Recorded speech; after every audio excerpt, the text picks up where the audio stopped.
శోకో నాశయతే శ్రుతం శోకో నాశయతే సర్వం నాస్తి శోక సమో రిపుః.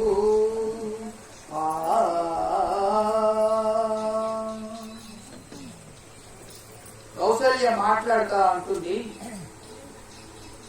శోకం ఎట్లాంటిది అంటే వర్షాకాలంలో కొండ పోతగా ఒక్కసారిగా వర్షం కురిస్తే ఆ ప్రవాహానికి ఏటి గట్లు ఎట్లాగైతే బద్దలైపోతాయో, దుఃఖం అనేది ఆ విధంగా గుండెల్ని పీల్చి పిప్పి చేస్తుంది, బద్దలు చేసేస్తుంది.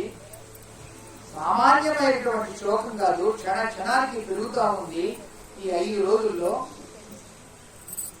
నూతనంగా వచ్చే నదీ జలాలు వర్షాకాలంలో సముద్రంలో పడితే సముద్రం ఎట్లాగైతే పొంగిపోతూ ఉంటుందో, రాముడికి సంబంధించిన జ్ఞాపకాలు ఒక ప్రవాహం లాగా నా గుండెను తాగుతూ ఉంటే తట్టుకోలేకపోతున్నాను.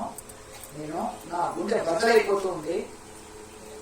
శోకో నాశయతే ధర్మం,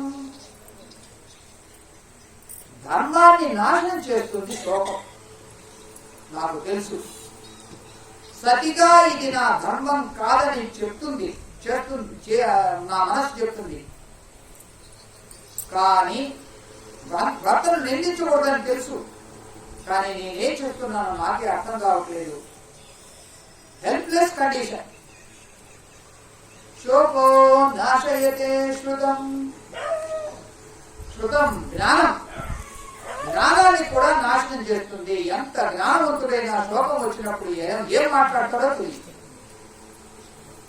ధైర్యాన్ని పోగొడుతుంది, జ్ఞానాన్ని నాశనం చేస్తుంది. ఇంకెందుకు శోకో నాశయతే సర్వం, సమస్తాన్ని నాశనం చేస్తుంది.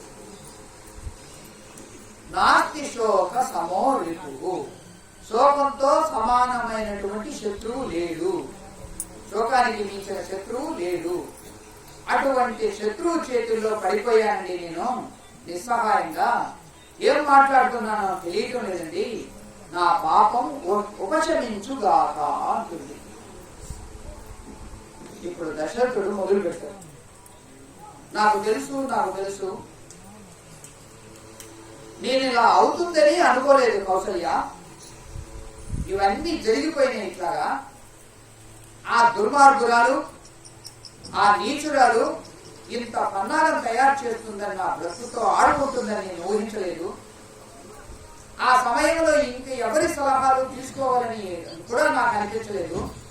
దానికి తోడు సుగుణవంతుడైనటువంటి రాముడు ధర్మం విషయంలో హిమాలయాల్లాగా గోడలాగా నిలబడిపోయాడు నా ఎదురుగా.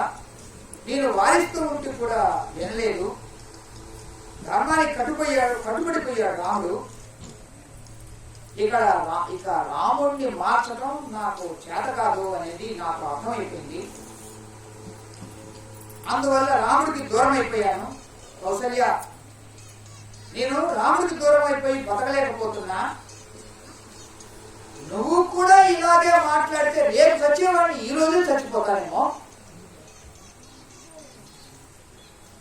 అంటూ ఉంటే దగ్గరికి వచ్చి ఆయన ఒళ్ళో పడుకొని బోరున ఏడుస్తూ ఉంది కౌసల్య.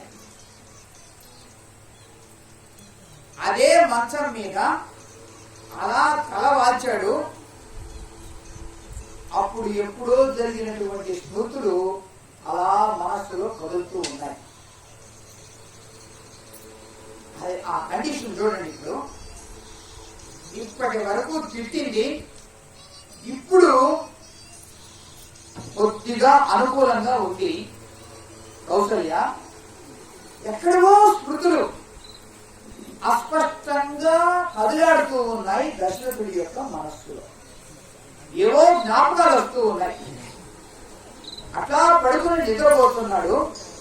అలిసిపోయి మళ్ళీ లేస్తూ ఏడుస్తున్నాడు. కౌసల్య పక్కనే ఉంది, సుమిత్ర ఆ వైపు ఉంది. 19,000 సంవత్సరాలు ఎదురులేని రాజ్యం, ఎంత వైభోగం. రాముడి పట్టాభిషేకానికి ముందు ఎట్లా ఉంది అయోధ్య, యువరాజ పట్టాభిషేకం అన్నప్పుడు ఎట్లా పొంగిపోయింది అయోధ్య. 5 రోజుల్లో ఎంత దురవస్థ. కాలం ఎప్పుడు ఎలా ఎదురు తిరుగుతుందో తెలియదు. పరిస్థితులన్నీ బాగున్నాయని పిచ్చి చేష్టలు చేస్తా ఉంటాము, కానీ ఒక్క క్షణంలో మొత్తం తారుమారైపోతాయి. ఇప్పుడు కొంచెం పొరుగు పట్టింది, మనస్సు కొంచెం తేలిక పడింది, ఏదో జ్ఞాపకాలు వస్తున్నాయి. సుమిత్ర వింటా ఉంది. నేను ఇక బతకలేను కానీ కౌసల్య, నాకు అర్థమైపోయింది, ఇది నా తప్పు కూడా కాదు, కర్మఫలాన్ని ఎవరు తప్పించుకోలేరు అని ఒకవైపు జ్ఞాపకం తెచ్చుకుంటూ చెప్తున్నాడు. కౌసల్య, నాకు అప్పుడు ఇంకా పెళ్లి కాలేదు.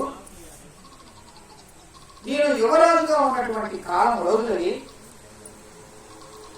నీతో ఇంకా వివాహం కాలేటప్పటికీ బ్రహ్మచారిగా ఉన్న రోజులది. విధి విద్యలో నేను చాలా గొప్ప నేర్పరిని. రూపం కనిపించకపోయినా శబ్దవేది అనే ఒక విద్య నా దగ్గర ఉంది. దాన్ని నేర్చుకున్నాను నేను. అదొక విద్య. ఎంత దూరం నుంచి శబ్దం వస్తూ ఉన్నా గానీ ఆ శబ్ద సహాయంతో రూపం కనపడకపోయినా గానీ దాన్ని కొట్టానంటే అది ఛేదించాల్సిందే. అలాంటి విద్య నాకు తెలుసు.